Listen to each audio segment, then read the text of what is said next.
kita akan melanjutkan topik kita dalam program pembelajaran online ya. Bapak harap kalian semua dalam keadaan sehat-sehat. Oke, topik kita kali ini adalah mengenai ukuran penyebaran data ya. Jadi ada 3 topik yang kita pelajari di sini. Yang pertama mengenai jangkauan, yang kedua kuartil, dan yang ketiga jangkauan interkuartil. Langsung saja kita mulai yang pertama mengenai jangkauan atau range. Ya, jangkauan suatu data itu adalah pengurangan dari nilai tertinggi dikurangi dengan nilai terendah dari data tersebut. Ya, oke, kita lihat contohnya. Ada di sini ada disajikan data, boleh kamu lihat di layar ya. Jadi ditanya tentukanlah jangkauan dari data tersebut. Nah, sekarang kamu harus mencari nilai tertinggi dari data yang disajikan. Di sini bisa kita lihat nilai tertingginya 12 dan nilai terendahnya 4 ya. Berarti jangkauan atau range-nya tinggal dikurangkan 12 dikurang 4 sama dengan 8. Ya, jadi Bapak rasa untuk topik jangkauan masih cukup mudah ya. Oke, kita lanjut mengenai kuartil. Kuartil adalah nilai membagi data terurut. Ingat, harus data terurut. Jadi kalau belum terurut, kamu urutkan dulu ya, menjadi 4 bagian yang sama banyaknya. Kuartil itu ada 3, yaitu kuartil bawah atau Q1, kuartil 2 atau kuartil tengah, itu juga nilainya sama dengan median, dan kuartil 3 atau kuartil atas. Oke. Selanjutnya kita mau menentukan kuartil untuk data tunggal ya. Jadi di sini ada 4 langkah yang sudah Bapak rangkum. Yang pertama, kamu harus mengurutkan data tersebut dari yang terkecil sampai terbesar. Oke, dan yang kedua kamu menentukan mediannya. Ya, tentukan dulu mediannya. Setelah itu median akan membagi data tersebut menjadi 2 bagian ya, di sebelah kiri dan sebelah kanan. Baru langkah ketiga, data yang sebelah kiri median, kamu cari nilai tengahnya juga, itulah Q1. Dan baru data di sebelah kanan median, kamu cari juga nilai tengahnya, itulah menjadi Q3. Kita akan lihat contoh 1 ya. Di sini disuruh kita menentukan kuartil bawah, kuartil tengah, dan kuartil atas dari data yang sudah diberikan. Kalian bisa lihat di layar ya.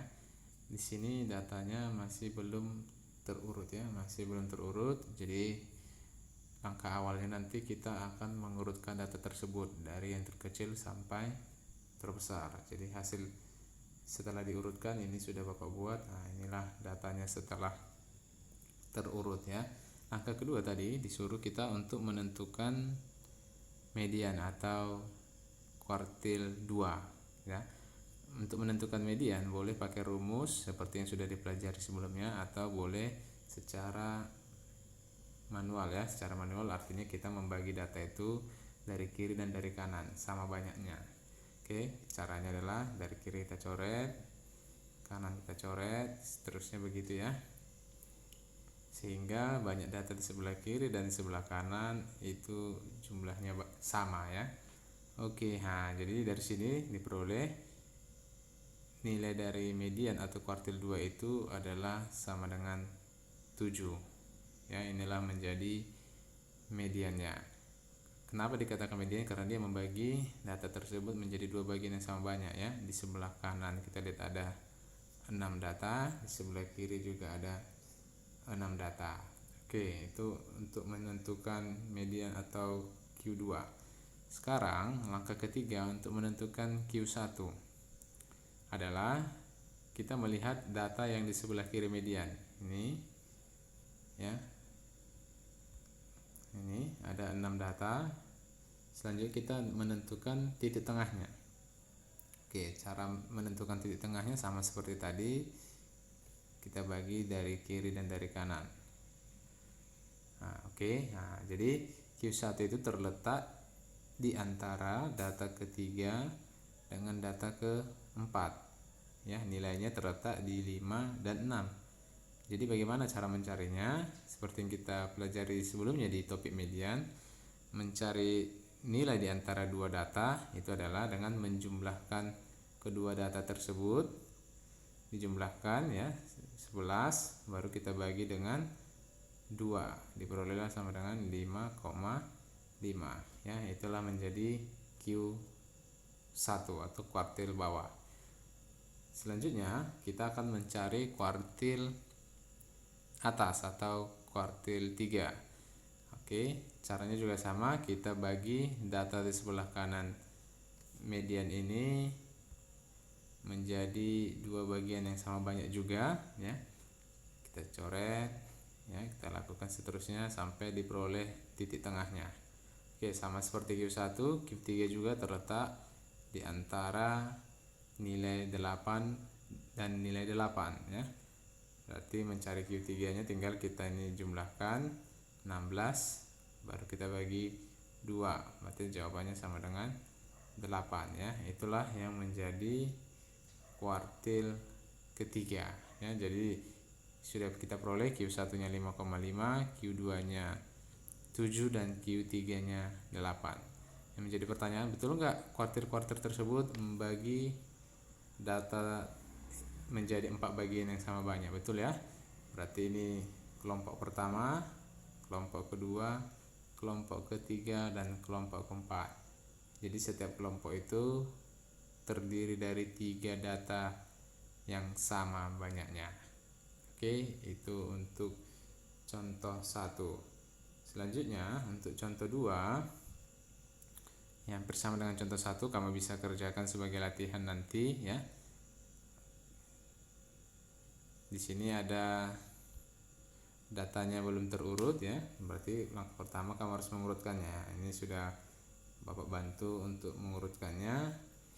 Berarti kamu cari terlebih dahulu Q2 nya ya, dengan cara yang sama, coret coret ya, begitu seterusnya sampai banyak data di sebelah kiri dan sebelah kanan sama ya. Nah, ini juga mediannya terletak di antara dua data.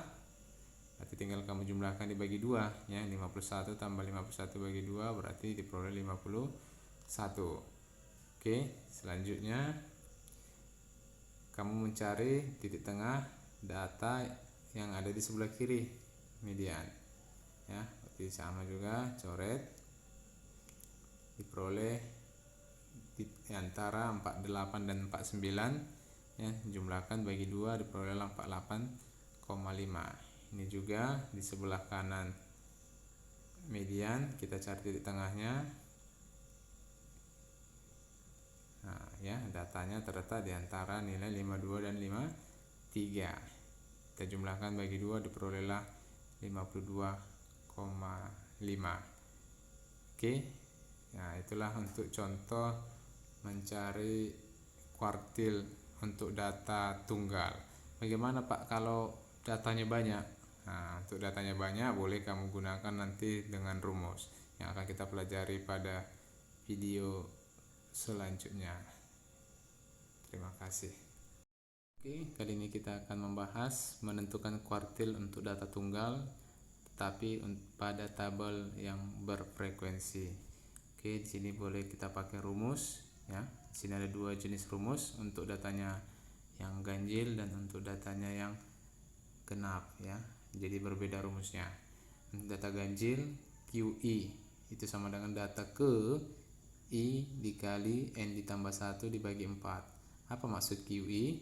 Kalau ditanya kuartil 1 berarti I nya menjadi 1 ya. Berarti kalau Q1 untuk data ganjil sama dengan data ke I nya ini jadi 1 ya.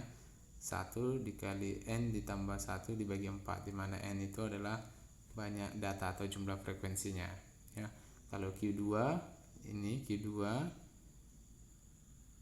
berarti I nya di sini berubah menjadi 2 ya. Oke, begitu seterusnya. Kalau Q3 berarti I nya ini berubah menjadi 3. Oke, itu juga untuk data genap ya. Kalau data genap, kalau Q nya ditanya Q1 ya, berarti I nya sama dengan 1, berarti I di sini juga ganti dengan 1 ya. Berarti 1 kamu kalikan dulu dengan banyak datanya N, baru kamu tambah 2, setelah itu hasilnya kamu bagi 4. Oke, itulah rumus untuk menentukan letak kuartil data dalam bentuk tabel berfrekuensi. Oke, untuk lebih paham kita lihat contoh yang pertama. Di sini ada disajikan data ya, nilai 50 itu muncul sebanyak 5 kali, 60 6 kali, dan seterusnya. Disuruh kita menentukan Q1, Q2 dan Q3 ya. Oke, kita langsung ke pembahasan. Di sini kamu disuruh untuk menambahkan satu baris lagi di tabelnya yang berisi informasi tentang data ke ya. Di sini perlu Bapak terangkan juga karena kemarin teman kalian ada yang bertanya bagaimana cara menentukan data ke. Oke, di sini kita lihat data 50 itu 5 kali muncul, berarti data pertama sampai data kelima itu adalah nilai 50 ya. Oke, selanjutnya setelah data kelima sudah pastilah data ke-6. Data ke-6 sampai ke berapa? Data ke-6 sampai 11. Kenapa 11?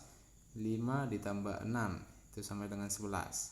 Berarti data ke-6 sampai data ke-11 itu adalah nilai 60. Ya. Selanjutnya setelah data 11 pastilah data ke-12. 12 sampai ke berapa? Sampai 5 tambah 6 ditambah 7, yaitu sampai data ke-18. Berarti nilai data ke-12 sampai data ke-18 itu adalah nilai 70. Begitu seterusnya ya. Jadi itu cara untuk menentukan data ke untuk masing-masing kelas. Oke, di sini kita peroleh jumlah frekuensinya itu sama dengan 36. Oke, 36 itu seperti kita tahu adalah genap ya. Jadi kita menggunakan rumus genap ya, rumus genap untuk menentukan letak kuartilnya. Oke, sekarang kita lihat jawabannya ya.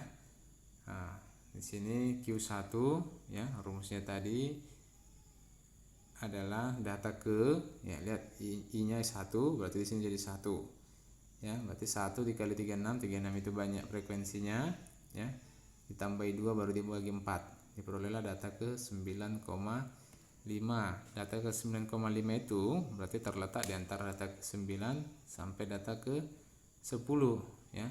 Sekarang kita selidiki data ke 9 sampai data ke 10 di mana ya. Data ke 9 sampai data ke 10 itu pasti letaknya di sini. Karena di sini 6 sampai 11 berarti 9 dan 10 itu ada di sini letaknya ya.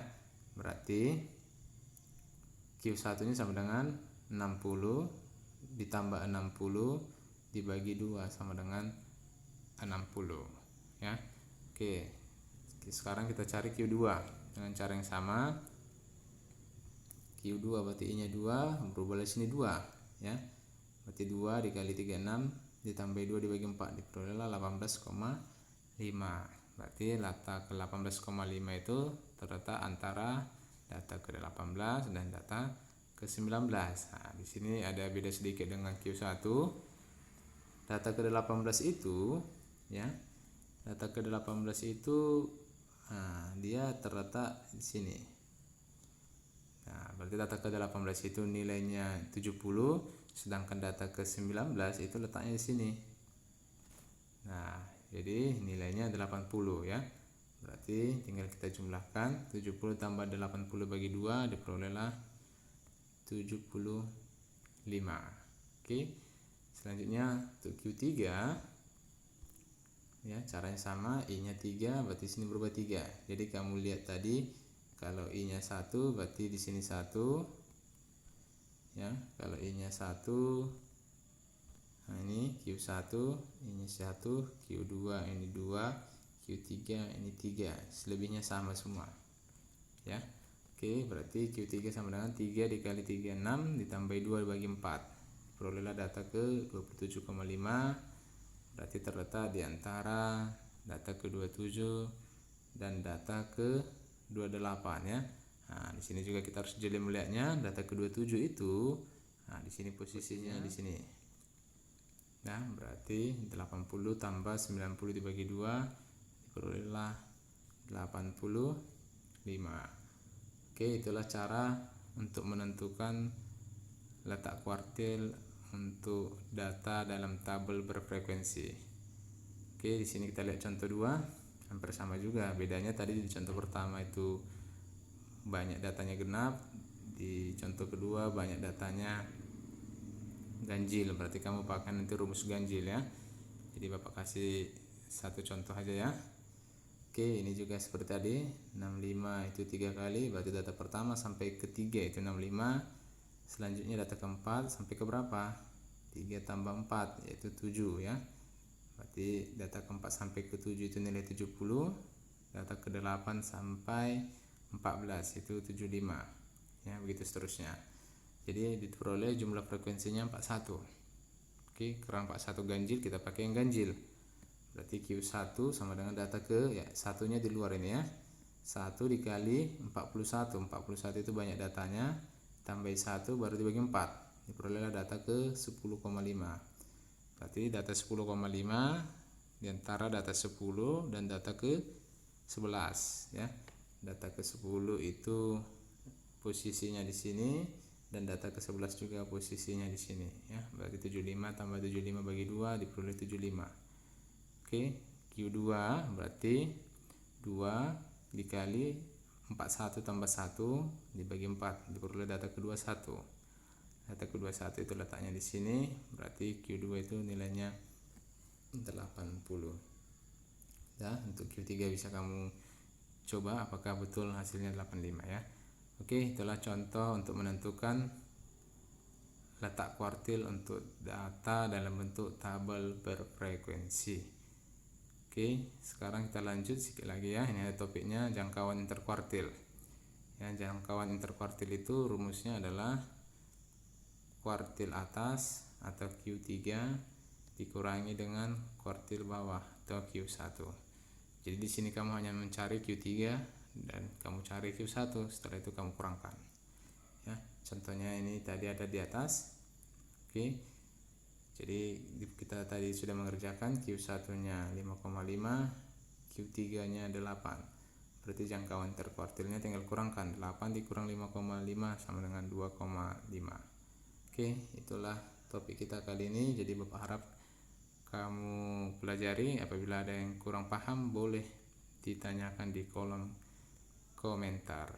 Oke, jadi Bapak harap sekian dan terima kasih.